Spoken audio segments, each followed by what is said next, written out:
이제 오늘부터 요한계시록의 그 구조를 볼 건데요. 요한계시록을 읽으실 때 굉장히 중요한 게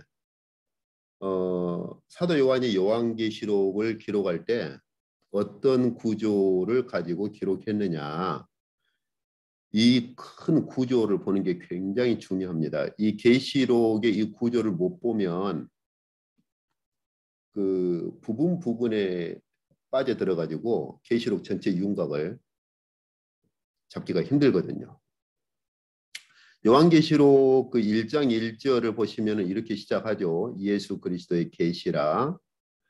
그러면서 하나님께서 사도 요한 그에게 주셔서 사도 요한에게 주셔서 반드시 속히 될 일이라. 여기 계시록 오타가 나왔네요.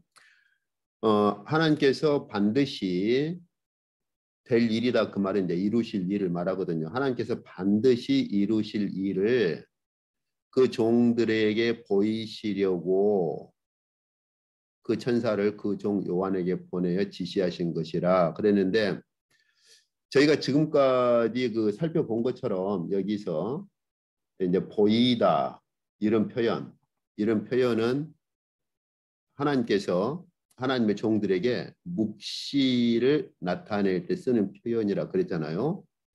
그래서 지금까지 살펴본 것처럼 구약의 선지자들 같은 경우도 하나님께서 묵시를 보여주실 때 두 가지 표현을 쓴다고 했었죠. 보여주다 혹은 묵시를 보고 그 묵시로부터 나오는 소리를 듣는 것들. 이런 표현들은 주로 묵시, 계시보다는 묵시에 쓰는 표현이라고 그렇게 했었죠. 자, 그러면 첫 번째, 요한계시록은 묵시의 책이다. 묵시에 대한 말씀이다라고 하는 걸 알 수 있겠죠. 그런데 저희가 그 전에 그 공부해온 것들 기억하시나요? 묵시가 어떻게 이루어지죠? 구약도 그렇고, 저희가 구약의 선지서를 볼 때도 그 확인을 했었고, 신약에서 사도 바울도 그랬고, 묵시가 이루어질 때는 하나님께서 그 선지자들을 성령으로 완전히 사로잡아 가지고 성령으로 사로잡은 선지자나 사도 바울을 끌어올려서 묵시를 보게 하고 그 묵시에서 하나님의 계시를 듣게 하죠. 그렇죠. 그것이 묵시에 나타난 독특한 특성이라고 했잖아요. 사도 요한도 요한 1서 1장 1절을 이 하나님의 묵시에 대해서 말을 한 다음에요. 네 가지 중요한 표현을 씁니다. 이 네 가지가 요한계시록 전체를 구분 짓는다라고 하는 것에 있어서 이 개념에 대해서는 뭐 요한계시록을 연구하는 그리고 요한계시록 연구에 인정을 받는 쓸만한 학자라면 누구도 부인을 안 합니다. 그냥 개별적으로 연구한 사람들 말고요. 계시록 분야에서 인정을 받고 학적인 자리에 있는 사람들의 그러한 그 연구들에서 이 네 가지를 부정하는 그런 학자는 없어요. 그리고 실제로 원어 성경이 가지고 있는 구조이기도 한데요. 그게 이제 여기 한번 보시면은 이제 죄송합니다. 그리스어인데 여기 엔 푸뉴마티라고 하는 게 여기 엔이라고 하는 것은 어디 안에서 하는 말이거든요. 어디 안에서냐? 푸뉴마라고 하는 건 성령 안에서 그 말이에요. 그러니까 성령 안에 완전히 그 사로잡힌 상태를 말합니다. 그래서 여기서 성령 안에 사로잡혀 있었다. 여기 이제 에그노멘이라고 하는 것은 어떤 상태에 있는 걸 말합니다. 그러니까 내가 성령에, 그래서 이제 좀 의역을 하자면 내가 성령에 사로잡혀 있었다라고 의역을 할 수 있어요. 조금. 예. 아니면 더 적극적인 표현으로는 여기 보면은 아펜 캔 이렇게 되는데 아펜 캔이라고 하는 것은 완전히 그 하나님께서 하나님의 선지자들이나 하나님의 종들을 사로잡은 상태를 말합니다. 딱 성령으로 완전히 사로잡아 가지고 취한 상태.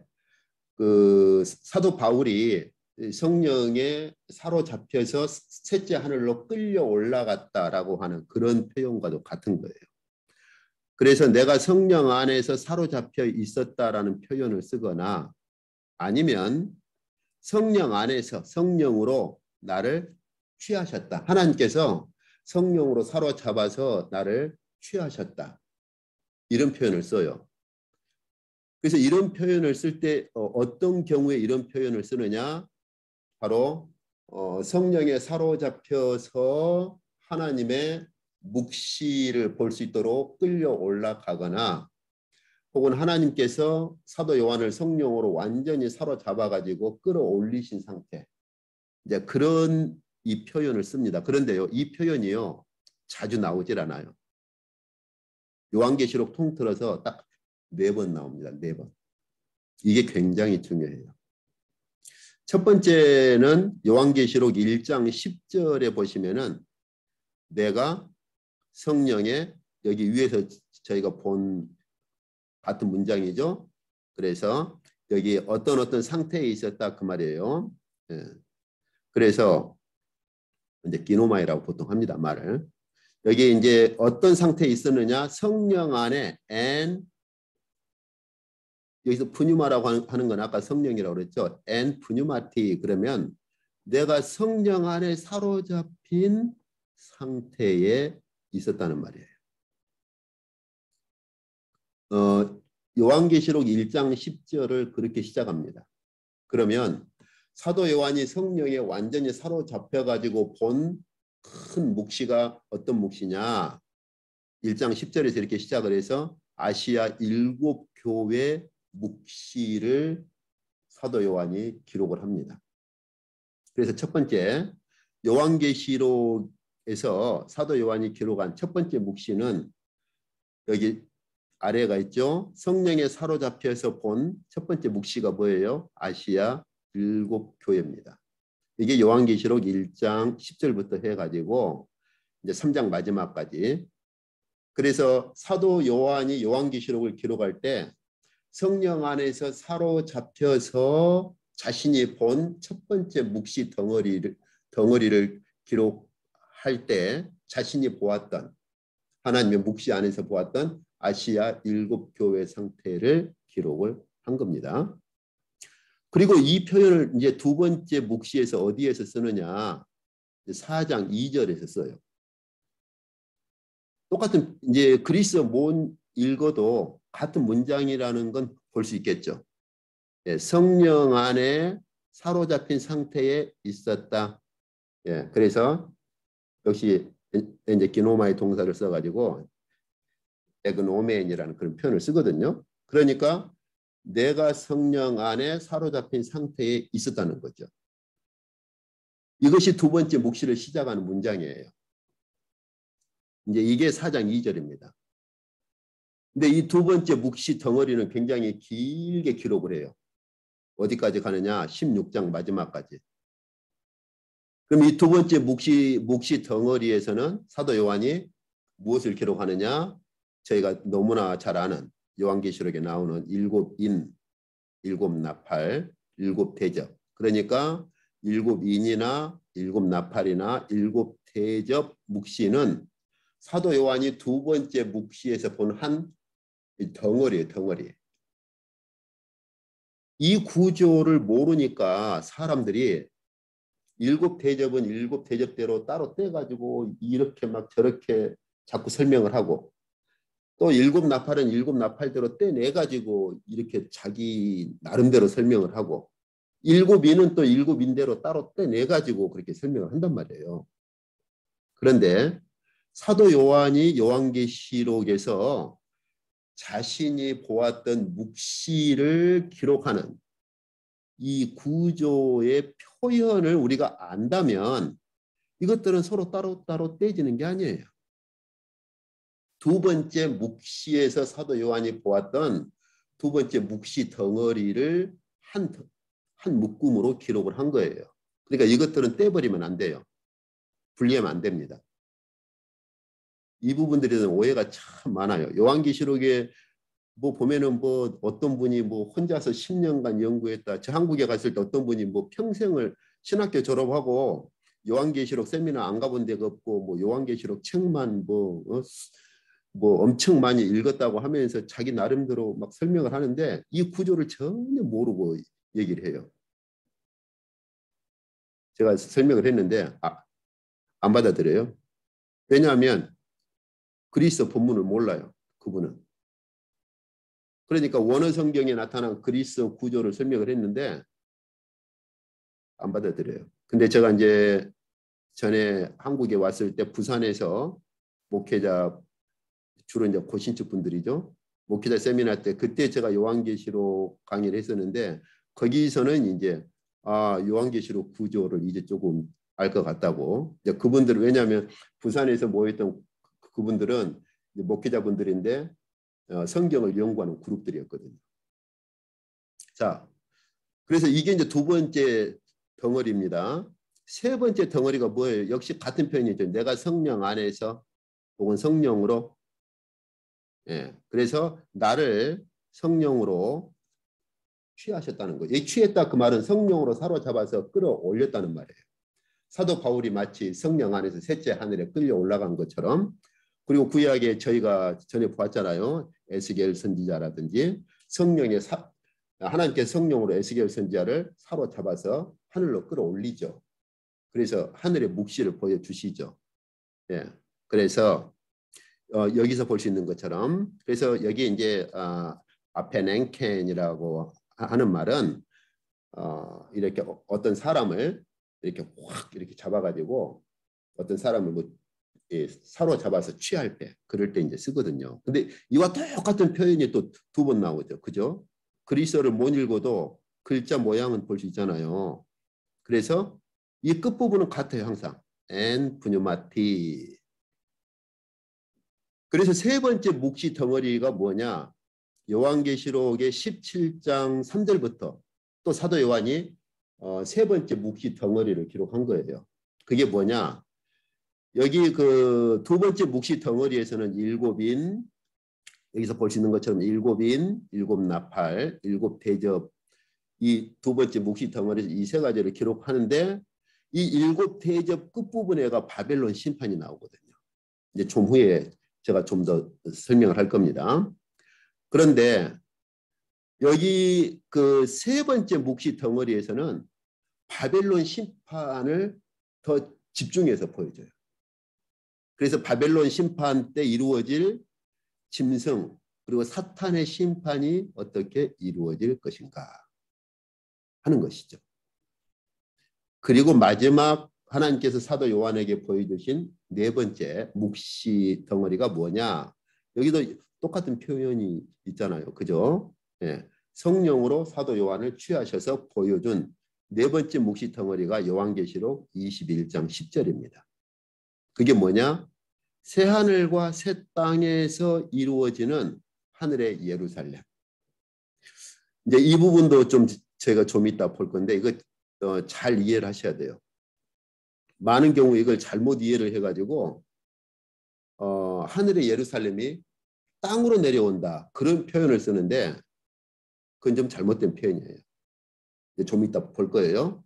하늘의 예루살렘이 이 땅으로 내려오는 게 아니라 먼저 이 온 우주가 새 하늘과 새 땅이 되고 이 새 하늘과 새 땅으로 변한 이 온 우주 안에 하늘의 예루살렘이 오는 거예요. 이 땅으로 오는 것이 아니고 저도 이제 신학을 할 때는 하늘의 예루살렘이 이 땅으로 온다 그렇게 배웠고 저도 한동안은 그렇게 가르쳤고 저도 뭐 그렇게 알고 있었죠. 근데 본문을 다시 보면 이제 조금 이따 볼 겁니다. 본문을 다시 보면서 내가 잘못 이해를 했구나 하는 걸 알게 됐죠. 자, 이건 좀 이따 봅시다. 자, 그러면 이제 그 다음 조금 더 이 부분을 조금 더 자세히 좀 살펴봅시다. 자, 먼저 저희가 잘 아는 것처럼 계시록 1장 1절에서 8절까지는 서론이죠. 서론. 예. 그 다음에 두 번째 방금 저희가 보았던 것. 계시록 1장 10절에서 물론 9절부터라고 말할 수 있지만 이 표현은 10절부터 시작돼요. 10절부터 4장 1절까지. 이게 첫 묵시입니다. 아시아 7교회에 대한. 제가 잊어버리기 전에 그 과제물을 줄게요. 오늘 그 공부 끝나고 계시록 전체 한번 이 구조를 가지고 읽어보세요. 아시겠죠? 그래서 아까 저희가 보았던 표현, 내가 성령에 사로잡혀 있었다라고 하는 것. 예. 그 다음에 두 번째 묵시가 어디에요? 이제 4장 2절에서 아주 길죠. 16장에 이르기까지 거의 16장 마지막까지 갑니다. 그래서 아까 제가 말씀드린 것처럼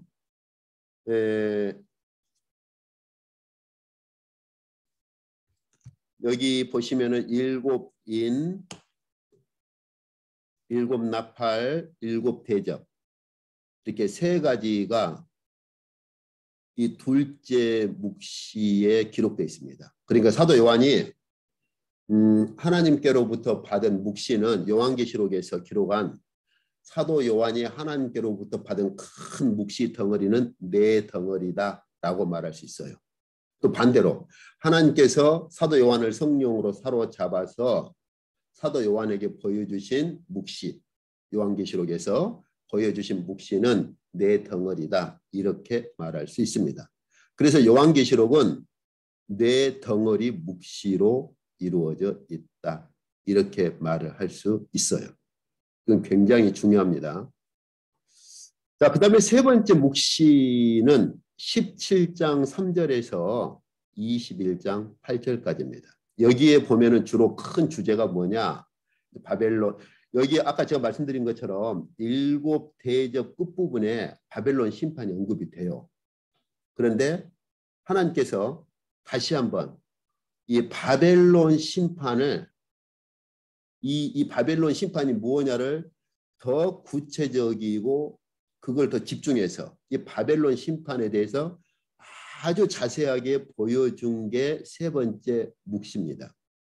그래서 세 번째 묵시에서 보시면 주된 내용이 뭐냐? 바벨론 심판, 그 다음에 짐승, 그리고 사탄에 대한 심판 이겁니다. 그리고 마지막 네 번째 묵시가 이제 이쪽이 반복돼 버렸네요. 네 번째 묵시는요. 새 하늘과 이거 잘못된 겁니다. 예, 제가 실수했네요. 예, 이 부분 지워버리고요. 예. 새 하늘과 새 땅에서 이루어지는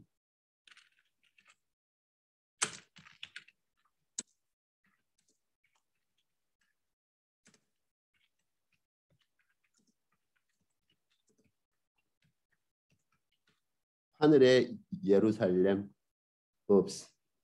미안합니다. 한글로 제가 바꿔야 되는데 바꾸지 못했네요. 예. 그래서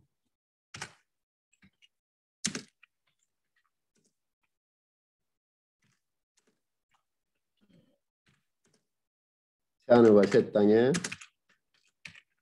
예루살렘 뭐 이 정도로 할까요?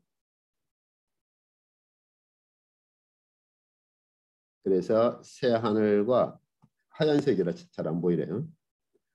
어쨌든 그런 의미입니다. 새 하늘과 새 땅의 예루살렘. 예. 애가 아니라 예. 어쨌든 그 정도로 이해를 해 주시고요. 예, 새 하늘과 새 땅의 그러니까 새 하늘과 새 땅에서 이루어지는 이제 예루살렘. 그래서 아까 제가 말씀드렸잖아요. 우리는 보통 하늘의 예루살렘이 이 땅으로 임한다. 그렇게들 알고 저도 사실은 그렇게 이제 가르쳤어요. 또 저도 그렇게 배웠고. 근데 본문을 이제 조금 이따 볼 겁니다. 본문을 정확히 보시면은 하늘의 예루살렘이 이 땅으로 임하는 게 아니에요. 먼저 이 온 우주가 새 하늘과 새 땅으로 변화가 되고 그래서 새 하늘과 새 땅으로 변화된 이 우주에 하늘의 예루살렘이 오는 거예요. 그러니까 신천지도 엄청난 오해를 하고 있는 거죠. 이 땅으로 임하는 게 아닙니다. 그리고 이제 마지막으로 잠깐만요. 그리고 이제 마지막으로 이루어지는 게 결론. 요한계시록은 이렇게 이 구조로 기록되어 있어요. 그래서 물론 뭐 이 구조를 공부해가지고 요한계시록을 읽으신다고 해서 요한계시록 전체가 다 들어오느냐? 그렇진 않아요. 군데군데 이제 더 제가 자세히 설명을 해야 할 부분들이 있거든요. 그렇지만 이 큰 틀을 가지고 요한계시록을 읽으시면 윤곽을 잡을 수가 있어요. 계시록이 이렇게 되어 있구나 하는 것. 그러니까 이 구조를 가지고 계시록을 보신다면 사실은 계시록이 그렇게 복잡한 성경이 아니에요. 예. 그러면 이제 이 부분들을 조금 더 자세히 한번 살펴보시죠. 예. 자, 여기 그 첫 번째 묵시가 시작될 때 사도 요한에게 이제 말씀하신 것이 있죠. 네가 본 것은, 여기서 본 것이라고 하는 것은 아까 저희가 시작할 때에도 제가 말씀드렸고 저희가 이미 공부를 한 것처럼 하나님께서 성령 안에서 보여주는 것은 묵시를 보여줄 때 쓰는 표현이라고 그랬죠. 그러니까 이 말을 풀어서 만약에 얘기한다면 그렇게도 풀 수 있어요. 네가 묵시로 본 것은 그 말입니다. 뭐예요? 일곱 교회다. 그래서 저희가 너무나 잘 아는 일곱 교회에 대한 묵시가 첫 번째 묵시 1장 10절에서 4장 1절까지 첫 번째 묵시 덩어리를 볼 수 있는 것이죠. 그 첫 번째 묵시 덩어리가 뭐냐? 바로 일곱 교회에 대한 것입니다. 왜 일곱 교회로부터 시작하느냐? 이제 이런 것들은 뒤에 좀 더 자세히 볼 때 제가 설명하도록 하겠습니다. 그 다음에 두 번째 묵시는 어떻게 시작하느냐? 그 뒤에 또 그렇죠, 사도 요한이 그 뒤에 그 말은 그 일곱 교회 묵시를 본 다음에 그 말이에요. 그러니까 첫 번째 묵시 덩어리, 일곱 교회 묵시, 하나님께서 일곱 교회를 보여주신 첫 번째 묵시를 본 뒤에 그 다음에 또 사도 요한이 또 다른 묵시 덩어리를 본 거예요. 내가 보니 이렇게요. 그 묵시를 내가 보니 하늘의 문이 그렇게 오픈되어 있었다는 거죠. 이건 저희가 기억하십니까? 구약의 에스겔 선지자나 다니엘 선지자라든지 구약의 선지자들이 경험했던 거죠. 그 성령 안에서 하나님께 사로잡혀서 하늘로 끌려 올라갈 때 그때 하나님께서 묵시를 보여줄 때 하늘의 문이 열려 있는, 그래서 하늘에 있는 하나님의 어전으로 끌려 올라가는 경험들을 하죠.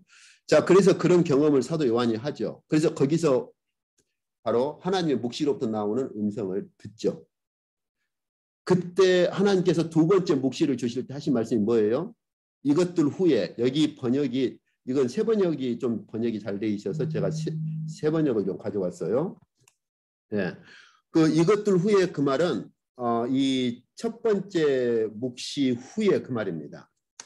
그러니까 그 첫 번째 묵시, 즉 일곱 교회에 대한 것들을 보여주신 첫 번째 묵시 후에 그 말입니다. 그 다음에 일어나야 할 일들을 보여주겠다. 역시 보여주겠다 그 말은 뭐예요? 묵시로 보여주겠다 하는 말이죠. 그러니까 이 말씀은 뭐예요? 지금 내가 너한테 첫 번째 묵시 덩어리에서 아시아 일곱 교회에 대한 묵시를 보여주었는데 이제 이 교회 이후에 일어나야 할 일들, 여기 일어나야 할 일들 번역이 참 잘 됐는데 반드시 일어날 일들을 묵시로 또 보여주겠다라고 말씀하신 거예요. 네, 이게 이제 두 번째 묵시의 시작이에요. 그래서 하나님 이 두 번째 묵시 덩어리는 뭐냐면 종말에 일어날 사건들이거든요. 그러니까 첫 번째 묵시에서 그 아시아 일곱 교회를 보여주신 묵시는 종말이 시작되기 전까지 교회들이 어떠한 상황에 처할 것인가. 이제 저희가 일곱 교회 그지 너무나 잘 알잖아요. 어떤 교회는 사랑을 잃어버리고 어떤 교회는 아주 그 이제 서머나 교회 같은 경우 아주 굶주림 가운데서 신실하게 서기도 하고 다양한 교회들이 있죠. 그러니까 종말의 이 하나님께서 종말의 역사를 일으키시기 전까지는 교회들이 어떠한 상황에 처할 것인가를 보여주시고 나서 이제 너한테 보여준 이 일곱 교회 묵시 이후에 일어날 일들, 종말의 일들을 보여주겠다. 묵시로 보여주겠다 하는 겁니다. 그래서 첫 번째가 뭐예요? 일곱 인이죠. 이게 6장 1절부터 8장 5절까지입니다. 일곱 인에 대한 것도 제가 뒤에 이제 좀 설명을 할게요. 그리고 나서 일곱 인을 보여주시고 나서 8장 6절에서 11장 19절까지는 일곱 나팔. 일곱 나팔에 대한 묵시를 보여주시죠. 그리고 여기 11장 19절에서 14장까지는 다른 부분을 보여주셔요. 이제 그건 제가 이 부분 공부할 때 이제 그 특성이 무언가는 제가 설명을 해드리고, 그리고 15장에서 16장 21절까지 일곱 대접에 대한 묵시를 보여주십니다. 여기서 일곱 인이 뭐고 일곱 나팔이 무엇이고 일곱 대접이 무엇이냐 하는 건 이제 이 부분 들어갈 때 제가 더 자세히 설명하겠습니다만, 한 가지 놓쳐서는 안 될 것이 이 세 가지는 다 뭐라고요? 하나님께서 사도 요한에게 보여주신 두 번째 묵시 덩어리다 했잖아요. 그러니까 이것들은 떼거나 분리하면 안 됩니다. 절대로 참 제가 아까도 잠깐 말씀드렸지만은 뭐 평생을 계시록을 혼자서 뭐 연구를 해왔대요. 근데 보면 이 세 가지를 한 묵시 덩어리로 보지 못하고 다 그냥 쪼각내 가지고 막 자기 나름대로 열심히 그렇게 해석을 그렇게 하신 분이 있었는데 안타까운 일이죠. 예. 자, 그래서 이것들은 뒤에 이제 저희가 조금 더 살펴보도록 그렇게 하시죠. 그 다음에 세 번째 묵시는 어떻게 시작합니까? 일곱 대접을 가진 일곱 천사 중 하나가 와서 말하여 이르되 이리로 오너라, 즉 하늘로 이렇게 끌어올리는 거거든요. 역시 묵시에 나타난 현상이죠. 그래서 그 천사가 어떻게 말해요? 이제 사도 요한에게 여기 보시면은 음녀가 받을 심판, 즉 바벨론 심판을 보여주겠다. 여기서 이걸 좀 더 풀어서 말하면 묵시로 보여주겠다 하는 거죠. 그래서 17장 3절에서 21장 8절까지는 바벨론 심판을 아주 더 구체적으로 그렇게 말을 하거든요. 그러니까 아까 저희가 보신 것처럼 이 일곱 대접 끝부분에가 바벨론 심판이 나와요. 그런데 전체 이 일곱 인, 일곱 나팔, 일곱 대접 전체를 보여주는 묵시의 한 부분으로 바벨론 심판이 기록되어 있습니다. 한번 그 읽어보세요. 계시록 16장 여기 21절 끝부분에 보면. 그런데 바벨론 심판이 매우 중요한 것이어서 하나님께서 세 번째 묵시에서 천사를 보내가지고 바벨론 심판에 대해서 별도 묵시를 주시는 거예요. 그래서 여기 17장 3절에서 21장 8절까지 여기 이제 그래서 제가 바벨론 심판이 이걸 제가 어떤 표현을 써야 될지 몰라서 오버랩 되는 거죠. 서로 아까 그 일곱 대접 심판 끝에 바벨론 심판이 있는데 그걸 다시 17장 세 번째 묵시에서 다시 겹치면서 그걸 더 확대시키는 거예요. 이렇게. 그래서 무슨 말을 써야 될지 몰라서 그냥 오버랩이라는 표현을 썼는데요. 그래서 여기 보시면은 세 번째 묵시에서 바벨론 심판을 더 정확히 알 수 있는 것이 여기 17장 3절에서 18장 21절까지에서는 바벨론 심판 자체를 언급을 합니다. 그리고 19장 여기 11절에서 21절까지 여기에서는 짐승에 대한 심판, 그리고 마지막 20장에서 20장 1절에서 10절까지 사탄에 대한 심판을 그렇게 묵시로 보여주시죠. 이게 이제 세 번째 묵시거든요. 이제 그리고 이제 네 번째 묵시는 또 어떻게 시작합니까? 사도 요한이 또 묵시로 봐요. 이렇게 묵시로 보니까 드디어 거룩한 성 새 예루살렘이 하늘에서 오는 것을 보죠. 그런데 보세요.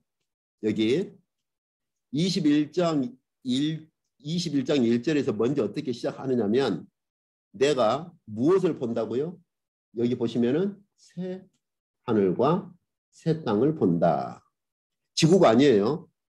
이 새 하늘과 새 땅은 지구가 아닙니다. 왜요? 보세요. 처음 하늘과 처음 땅이 다 없어져 버리고 바다도 다시 있지 않더라. 다시 말하면 이제 저희가 계시록 보면 알겠지만은 종말이 진행될 때 더 이상 이 지구만이 아니라 온 우주의 그 종말의 징조가 온 우주에서 이루어지고 그리고 이 온 우주가 지구만이 아니에요. 온 우주가 새하늘과 새 땅으로 변합니다.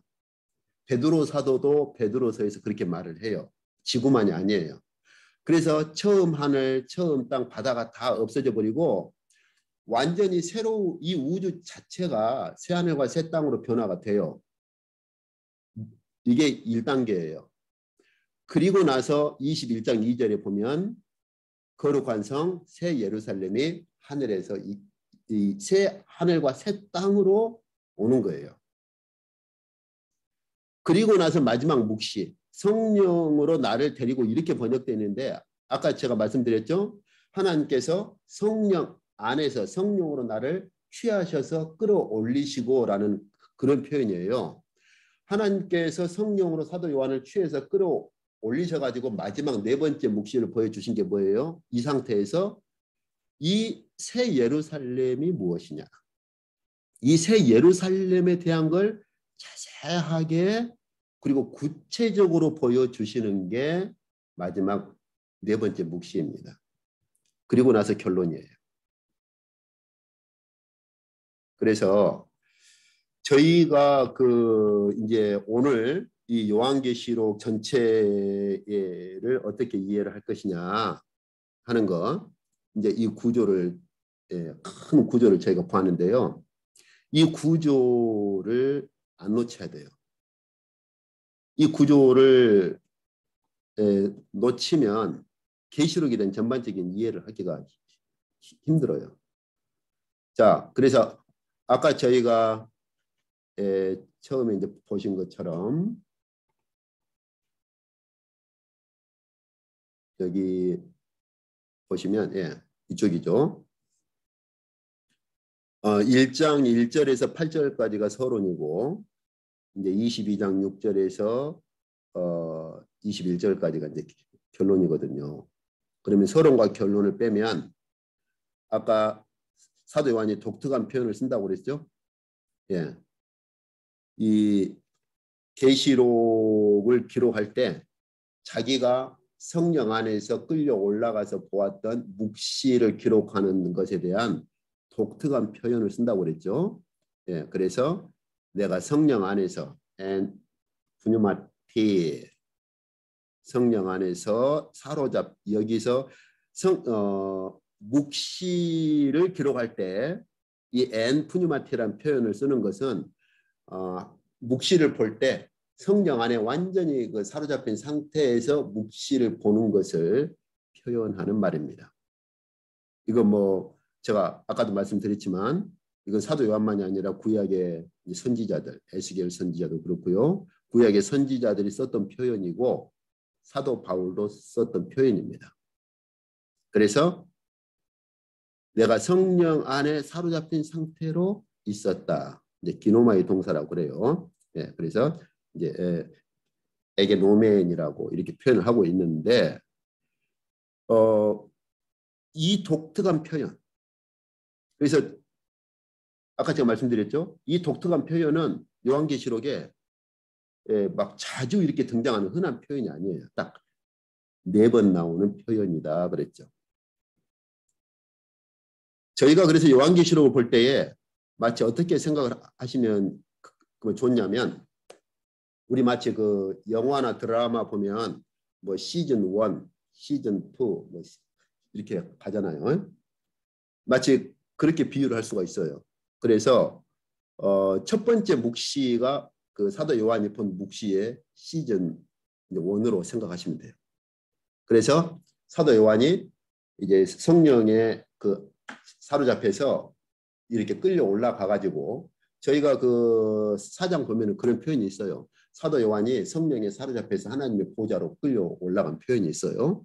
그러니까 하나님께서 사도 요한에게 첫 번째 그 묵시를 보여주실 때 사도 요한을 성령으로 사로잡아서 끌어올려 가지고 보여준 첫 번째 묵시 덩어리가 이제 시즌 이제 1이 될 수 있겠죠.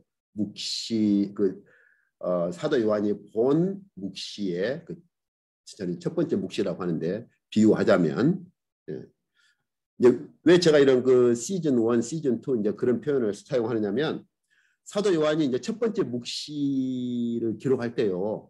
첫 번째 묵시 덩어리를 기록할 때 우리 그 어떤 뭐 드라마 같은 거 시즌 1 보면은 시즌 1 안에서 이제 드라마 안에서 또 여러 가지 장면들 있잖아요. 씬 1, 씬 2 이런 식으로 그런 것처럼 이 첫 번째 묵시 덩어리를 보실 때 이 첫 번째 묵시 덩어리 안에서 내가 보았다, 내가 들었다 이런 또 자잘한 묵시 덩어리들을 또 그 기록을 하거든요.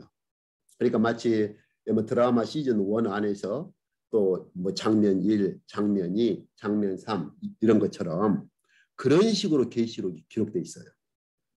그래서 앞으로 보시면은 첫 번째 묵시 덩어리 안에서도 사도 요한이 또 자잘하게 내가 보니 뭐 내가 들으니 이런 표현. 그렇지만 내가 성령에 사로잡혀 있었다 혹은 내가 성령에 사로잡힌 상태로 끌려 올라갔다 이 표현은 딱 4번 써요. 4번.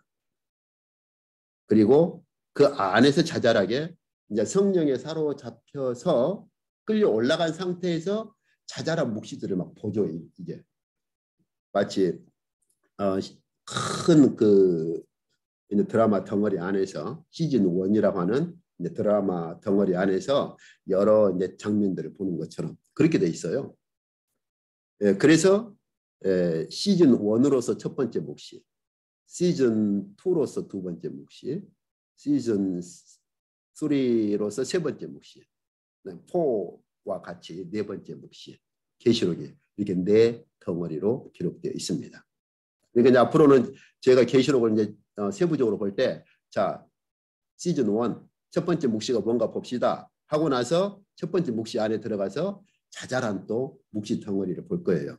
아 사도 요한이 이걸 봤구나, 이걸 들었구나 이런 식으로 두 번째, 세 번째, 네 번째 마찬가지입니다.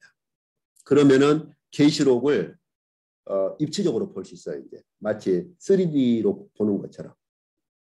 그러면 계시록에 대한 이해를 굉장히 밝히 계시록에 대한 이해가 엄청 밝아지죠. 그리고 계시록에 대한 윤곽을 볼 수가 있어요. 그래서 이제 다음 주부터 이것들을 좀 더 세부적으로 하나씩 그렇게 봐가도록 그렇게 하겠습니다. 네, 오늘 이쪽까지 하도록 하겠습니다.